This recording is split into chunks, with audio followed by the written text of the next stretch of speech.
We're getting ready to spend $998,157 of your money.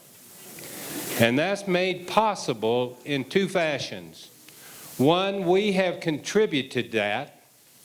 And secondly, with the leadership of Gene Bloom and his team, we've been able to come up with an additional $750,000 of net income money that we were able to move to the reserve fund and do this work ahead of schedule.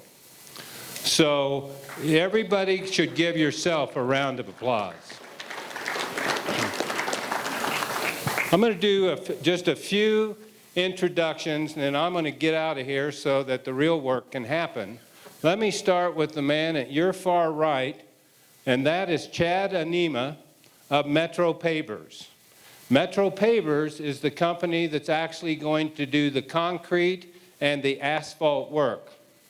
Next to him is our presenter this evening, and that is Sam Thompson of Ground Engineering.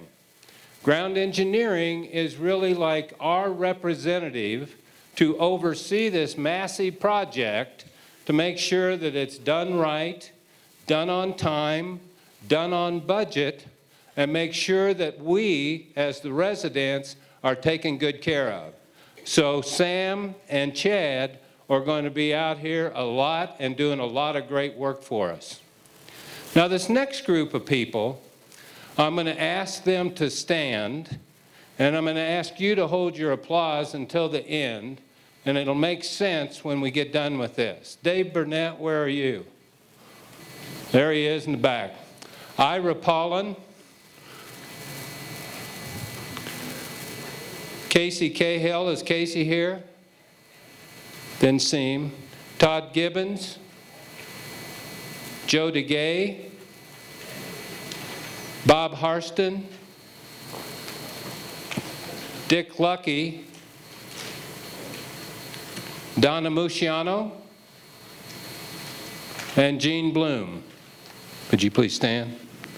Folks, this is, of course, our general manager, but this is the leadership and the committee members of the Facilities and Grounds Committee that have represented you so well. Donna has been a member, and now she's the board liaison to that committee. They have put this thing together with Gene's help, and it is an amazing project that you're going to be very pleased when you see this. So a round of applause for all these people, please.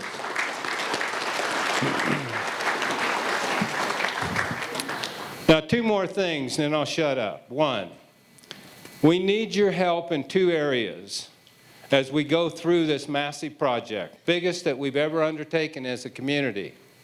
Number one, we need your patience. It is not going to go smoothly every single day. It is going to raise questions. We think we build a system where you can get answers that are A, accurate, and B, timely, but we need you to be patient with us on that. But even more important than that, don't forget the safety. We're going to have foreign vehicles here. We're going to have loud noises. We're going to have heat. We're going to have moving equipment. And nothing is worth having anyone injured or killed. So safety is the key. Please, please pay attention. Read the emails. Look for the information to come out. We plan to keep you updated on a daily basis as we go along on this, but we really need your help. Lastly is this. We want everyone to get all of their questions answered this evening. When you came in, you had the opportunity to pick up a 5x7 card. We would ask you to write your question out, and board members will be on the outboard side. If you'll pass it down to each side when we get to the Q&A part at the end of the presentation, please turn your questions in. We will bring them up here. We'll stay as long as we need to make sure that you have the opportunity to have your question answered. With that, I'm going to turn it over to Sam Thompson of Ground Engineering. Thank you, Steve. Real quick, as Steve said, we're undertaking this massive project this year, and again, it is going to require a little bit of time and a lot of patience. Quick introduction on myself. Again, my name is Sam Thompson. I went to the University of Wisconsin, fellow Badger here. I like that. Hey. I know it's not as good as Iowa, but you know, it's still a Big Ten school. Went to the University of Wisconsin, graduated there with a degree in mechanical engineering. I got my engineering license about 6 years ago, and I've been working at ground engineering for about 13 years. My wife and I have moved out of here 13 years ago, actually, so she could go to graduate school. The scope of work, as Steve alluded to, we're going to do a lot of concrete repair and replacement. Most of that is going to take place on the west side of the development here. We are doing a little bit on the east side, but again, that is fairly minimal. We're going to do some upgrades on the cart path. A lot of that is going to be continuing the widening of the cart path on hole number 4. We're also going to be putting in a couple of turnabouts on some of the other holes as we go through. The north side of the development with the asphalt is in pretty good condition. We're going to coat that and seal all the cracks and seal it up so it stays in good condition.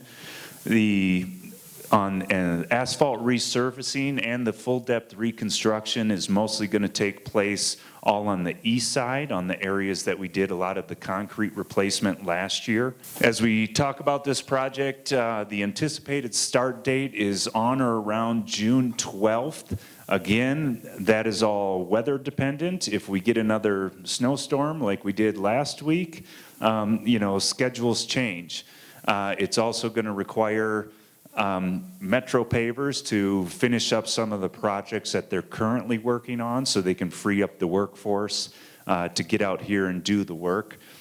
Work hours for this project are going to be Monday through Friday from approximately 7 a.m. until 5:30 p.m.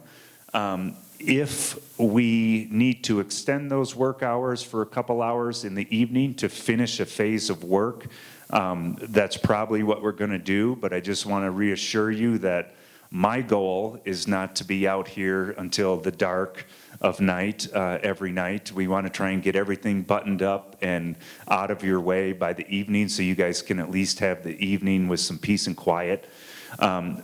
Work will be permitted on the weekend. At this point, we are not scheduled to do any work on the weekend, but again, that schedule has to be very, very flexible to take into account weather delays, equipment problems, things like that as we go forward. We will not be working over the 4th of July weekend, so we will wrap up everything on that Friday before the 4th, get it buttoned up and closed up as best we can, and then we'll start again on the Wednesday, which would be the 5th. And we plan to have everything completed, other than maybe some cleanup items, by the 18th of August. And again, with the schedule, I remind you that this is a dynamic thing and it goes kind of on a day-to-day basis. So these are just general terms that we're outlining to you to give you guys an idea of when we might be in your neighborhood. As we move on to the concrete evaluation and replacement, what we did is we put together a bunch of plans, and I know in the back you might have a hard time seeing this, so I believe this will be posted on the website. Is that correct? So maybe you can get a closer look. Again, we're starting on the 12th of June, and this is the east side of the development. The streets we're going to be working on will be Phillips Place, Alder Drive, and Catawba Court. As we move through the week, the 12th through the 14th, we'll be still working on the east side over here. Those streets will include Biloxi Court, Clifton Place, Catawba Court, and again, we'll be doing the replacement on hole number 4 during that time frame as well. Then we move over to the west side of the development, and this is going to be in the far corner over here in the southwest side. Those streets include Qatar Circle, Quemoy Circle. I always have a hard time saying that. How is it? Kimoy. Okay, I'll try that. My wife's name's Kim, so hopefully I can remember that. And then East Heritage Parkway, which is a very long street, so that's going to be done in phases as well. Again, we're just working our way through the east side. The next June 19th through the 21st, we're going to hit up Otero, some more work on Heritage Parkway, Nichols Place, Qatar Court, Canyon Place, and Kimoy. Go ahead. Moving through June, we're working through June here and working through the west side. Got a little bit more density in streets and a little bit more density of work in this area. Shawnee Street, Kimoy Way, Nova Place, Chestnut Place, Phillips Place, Rome Court, and Riviera Court.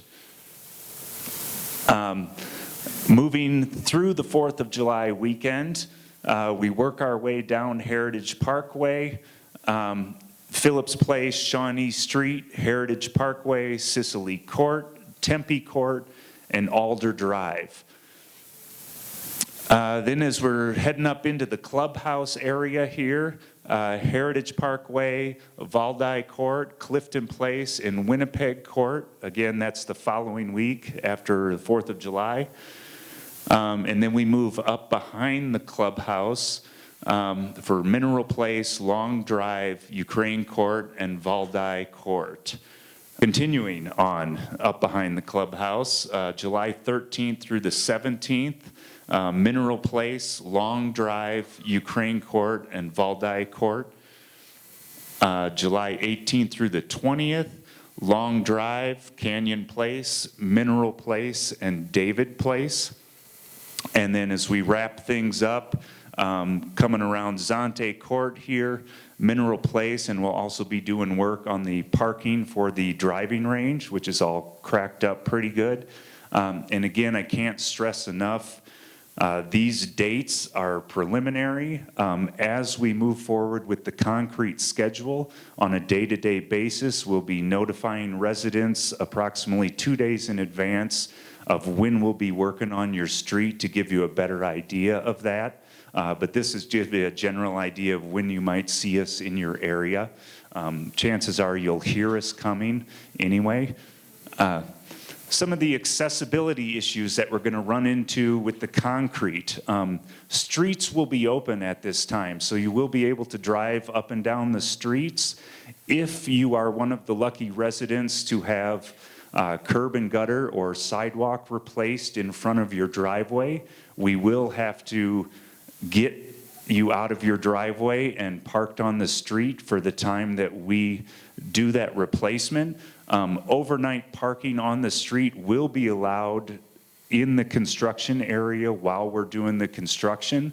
When we rip up the concrete, probably, let's say we rip the concrete up on a Monday, we would place the concrete then on a Tuesday morning, and it would probably be Wednesday morning before you would be able to drive over it again with your vehicle.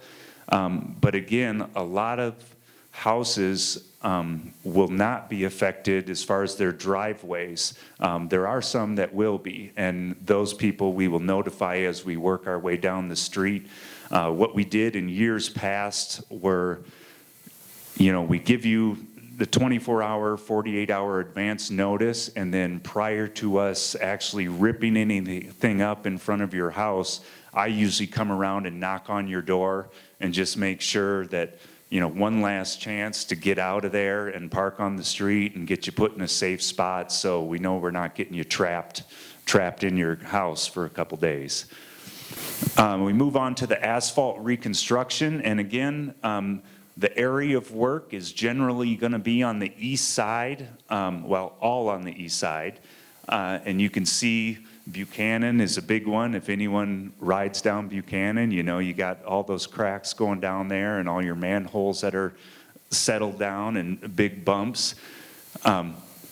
The distresses that we're trying to fix, again, you can see some of our transverse cracking that you have. You have some potholes starting to develop.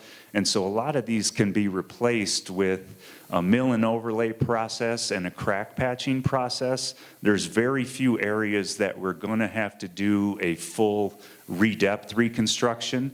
And this is actually the way you want to do it. You want to be able to get in there and resurface the top of the road, because it's much less expensive than having to replace the entire roadway. That becomes very costly and very time-consuming and very inconvenient for people that live in that area. Here's an example of some crack patching. You know, they basically cut the crack out and then fill it with asphalt. And you'll be able to access those once we get the cracks all patched up. So as we're going through with this crack patch stuff, there will be some road closures and detours. We obviously have to close the road while we're cutting the hole across and patching it back. Our plan is to have everything patched back in by the end of the workday. So, you know, obviously we're not going to do it all at once. It'll be done in stages as we work our way down the street. So there will be rolling closures on the road. So again, I ask for your patience and just be aware of what we're doing and kind of the area in general that we're working on. You have a lot of exits on the east side, so we shouldn't be trapping anyone in for any length of time. And again, the key is to try and get everything finished up and filled up, and so you guys can have access back to your house each evening by the end of the night. The mill and overlay program, this is going to be a majority of the work that we're doing. And what we do is we come in and shave off the top 2 or 3 inches of the roadway and then resurface that. So while we're cutting this off, we will have to have that road closed during that time. And then we'll come back in, sweep up the road, clean it up, and reopen the road so you guys can have access again at the evening. We will have to close it again when we put the paving in. But again, our goal here is to make sure people are able to get in and out each night into their houses. Accessibility issues here, again, I mentioned a lot of these already. Parking is going to be permitted on the street during this time, but it has to be outside the construction zone, obviously. We're going to have a lot of equipment running in and out of there, a lot of vehicles moving around, and I'd hate to see any damage to people's cars, and especially, you know, personal harm or anything like that. Safety is of the utmost concern on this. We'll be doing approximately 700 feet of roadway per day. To give you an idea of what you're looking at for a closure. Some days it might be a little less, some days it might be a little more. Again, these things are very dependent on weather and equipment and things like that. Again, much like the concrete, I will be going around each time notifying house to house what we're doing, making sure everyone's informed, trying to answer any questions that I can while I'm out there. The full depth reconstruction, there's going to be 2 areas that we do have to totally reconstruct the road. One of those areas is on Algonquin, which goes up the hill to the cul-de-sac there. The other one is at the east end of Clifton. Those areas we're going to close down the road for the day. We're going to mill it out to full depth, and then we're going to get back in there during that same day to put the bottom layer of asphalt in. And again, our goal to this is that we can open the road at the end of the day and allow you folks to have access back into your homes. When we come back in and do the top layer of asphalt on there, we do have to let the asphalt cool down to a certain temperature before we can get vehicles on it. So there is a good chance while we're resurfacing the road and actually doing the paving that we will have probably overnight closures on those roads. There will be on-street parking available outside of the construction zone, but we will not be able to drive on those roads until the asphalt has cooled down enough to not damage it with the vehicles. These are some of the sheets that are shown in your handouts here, approximate dates for the asphalt work. Again, we're planning on this running from basically July 10th to about July 28th. So this is about a 3-week process. Any one household would probably be inconvenienced for about a day for any phase of this, meaning the daily road closure if we're in front of your house, and then another road closure when we come back in and pave it. As we set this schedule up, we tried to stagger things out a little bit so we don't have you guys closed out 2 days in a row. Some of that will work out, some of it may not. Again, that's something that we're going to have to figure out as we move through the neighborhoods, and we will give proper notification before any of that takes place. Again, working through the asphalt schedules here, just showing you the areas that we're going to be doing work. This here, the light blue section here on the right-hand side, that's the area of Clifton that we will be doing the full depth removal on. So again, if you live on Phillips or Catawba, during this paving process, you know, the gate on Phillips is probably your best entrance and exit out of there. If you live in any of the other areas that we're working on, the north gate is a good way to get in and out. You have a couple options there to drive around through the neighborhood and come down Addison to get to your house. You can also, if you come down Buchanan, you know, there's a good chance you're going to run into our work crews that have the roads shut down there. As we work through July for the paving schedule, we're going to finish coming down Buchanan and Kettle Place up to the north gate, which is the limits of the construction scope. So again, as we work our way through July, you're going to see a lot of work taking place down Buchanan. This is the end of Catawba and Phillips. We will be paving the 2 little T dead ends on there, and we will be doing Catawba as well. This is the other road that we're going to be working our way out of. We want to start in the center of the community and kind of work our way out through it, so that way we don't have the trucks driving on any of the newly replaced roads that will do damage to the roads. So we're trying to avoid that at all costs. Again, some of the accessibility issues, I talked about a lot of these already. The main thing, the roads will be reopened each evening, so you should have access to your home by the evening. However, during the day, the road has to be closed. I mean, we'll have dump trucks coming in, we have equipment moving around, and it's just not safe to try and maneuver cars in and out of there while we have everyone working in that area.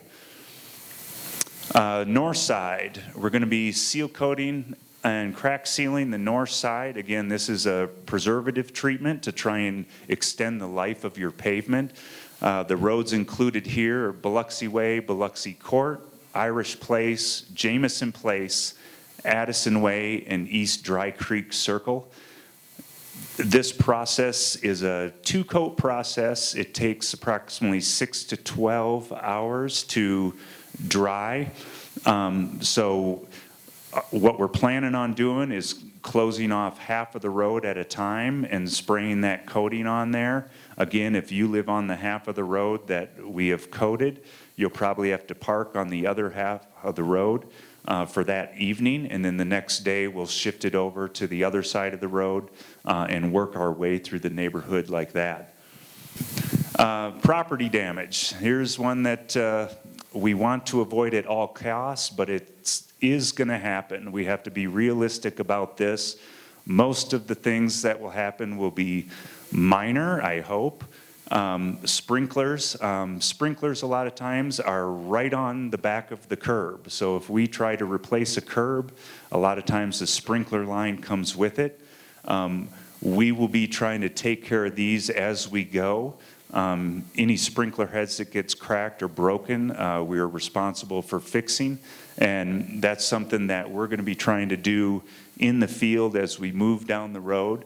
And definitely, if you notice that there is something that has taken place that we haven't fixed or we haven't noted, please come and find me or email Gene or whatever so we can make sure that we have it taken control of and before we wrap everything up. Real quick, invisible dog fencing. This is just a little tiny thin wire that's usually placed right on the back of the curb. If you have an invisible dog fence, please come and find me and let me know so we can remove any curb in that area with the utmost care. Again, it's really just a thin wire, and all you have to do is look at it wrong a lot of times, and it will snap. So the more we know about this stuff, the better we can work around it and get our guys to get things out with care without doing damage. Questions and concerns, and then again, I already kind of touched on this. The main point of contact is our friend Gene here. You can email him, you can see him walking around. He'll probably transfer those emails right to me, and I'll come out and see what we have and what I can do to take care of you. If you have a problem, please try to find me out on the site. Again, we are going to have a lot of work going on out here. We're going to have a lot of people working, so I'll be kind of bouncing around to different areas, but I will be basically living out here throughout the entire summer, so I should be fairly easy to find. And with that, yeah, that just brings us down to the question period, and we can take it from there. So first question was, have you thought about how this will affect trash pickup? The question is yes, we have, and we will make sure that during that day there will be no pavers and work going on them streets on that day, and try to stay out of the trash trucks way as much as we can. So yes, we have thought of that. Can I add in quick, Gene? Sure. On trash days, if we happen to be working in your area, again, we're trying to avoid that, the trash truck will be able to drive down the road. We just have to know that he's coming, and we can make way for him and get him in there to get trash out.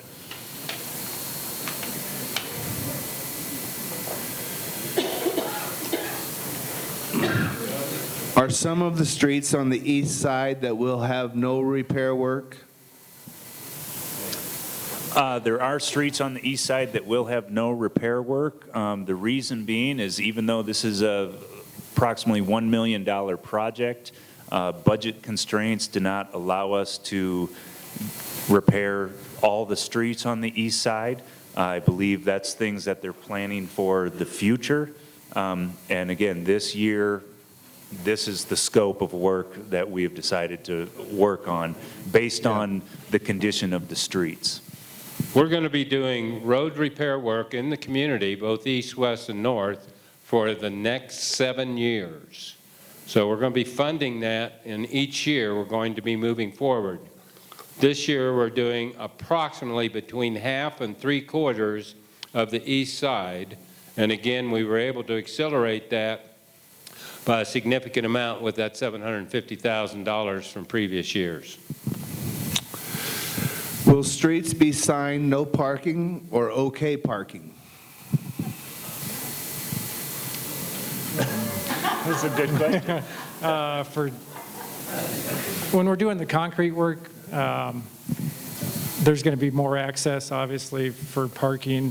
When the asphalt streets are being repaved, then that street's going to be shut off. So you're going to have to move about a block, either way from where you live.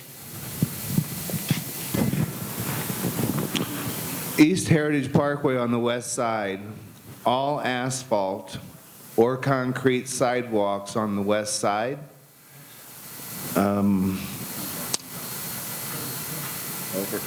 Overfilling, mill and overlay, hauling.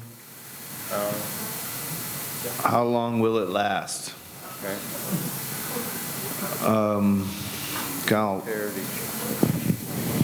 Again, the approximate schedule for concrete repairs is, I believe, 7 weeks, starting June 10th through August 18th. A majority of those repairs will be done on the west side. The work specifically down East Heritage Parkway probably will last about a week. We are not doing any asphalt work on the west side of the development, and so those roadways will stay open throughout the duration of the work. So I think, and whomever wrote this question, if I'm interpreting it correctly, we just give me a nod, thumbs up or thumbs down. I think what they're asking, since we're not doing the asphalt on the west side on Heritage Parkway, how much longer will that asphalt and concrete sidewalks on the west side last? Is that right? Is that, Susan? Is that what you're asking?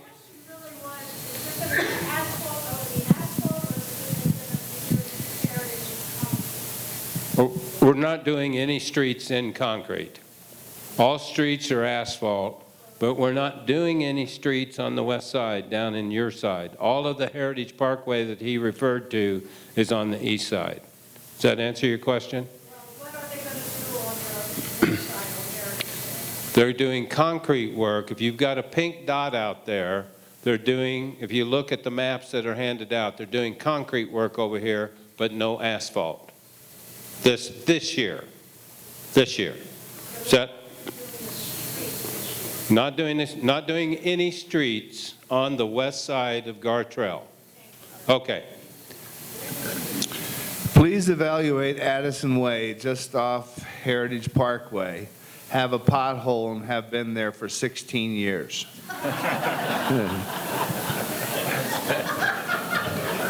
We'll be sure and evaluate that. And I got right here to go look at it, so we'll keep that. That one's been answered.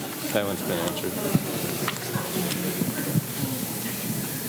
On the full depth pavement removal, how was it determined to put basically the same similar section back without any subgrade preparation? Subgrade preparation or work will be determined once we remove the asphalt. What we did do in the evaluation process here was we did take some core samples to sample the subgrade and see how wet it is, how soft it is. And from that, we can make a reasonable determination of what we have to do. Again, until we rip open the whole road, we really don't know what we're going to run into. I do know there are some groundwater issues, especially on Algonquin, coming down that hill there. So there is a good chance that we will have to remove some of that clay subgrade under there and bring in gravel road base to compact it and stiffen it up prior to repaving it.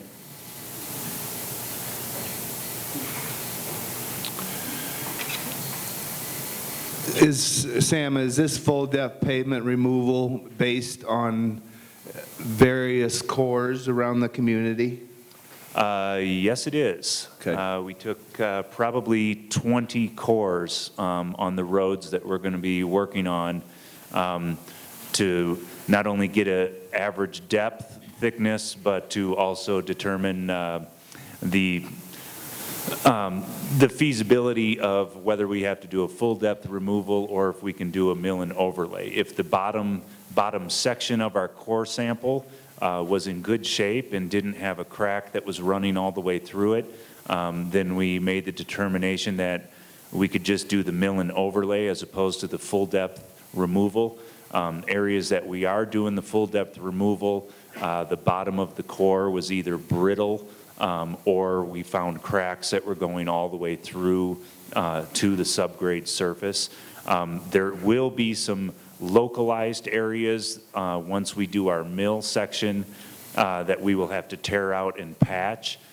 Some of these we've marked on the plans. All of them we don't know until we actually do the mill section, but we have included contingency in this bid to do those patching. Will the damage to the edge of my driveway be repaired at the time of sidewalk is being done? If we have done damage to your driveway, we will be fixing it. If it's just damage that has been there, that's your responsibility to do your driveway. So we won't be doing that unless we do the damage to the driveway. Will anything be done to eliminate or at least minimize street settling after resurfacing to lessen the roller coaster effect that eventually appears? Settlement of your subgrade typically takes place within the first 3 to 5 years of the placement of the soil and the pavement. So you can make a reasonable assumption that a lot of the settlement has already taken place. Areas where we encounter soft subgrade, we will be removing that and again putting in gravel base course to stabilize it prior to repaving.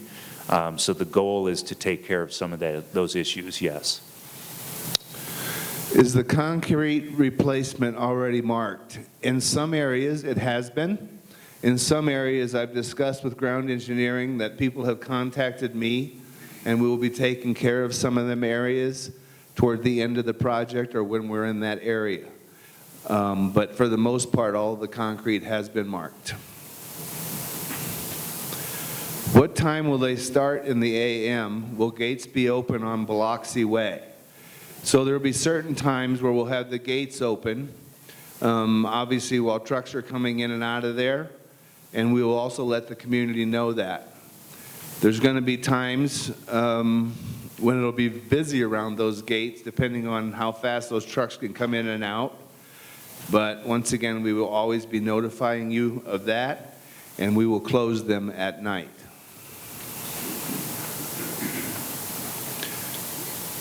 What is the total amount we are spending on this project? It is approximately $1.1 million.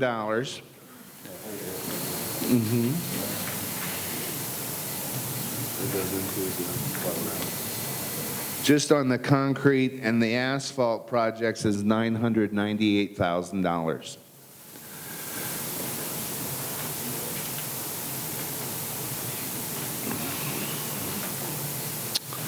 We are having extensive landscaping done in June. Whom do we contact to coordinate our landscape contractor with this work? If you'll just shoot me an email, I'll make sure that Sam's aware of it, and we'll find out how long they'll be there at your place, and we'll make sure that we put it into our schedule. So I'm going to keep this to the side and hope somebody will contact me, okay?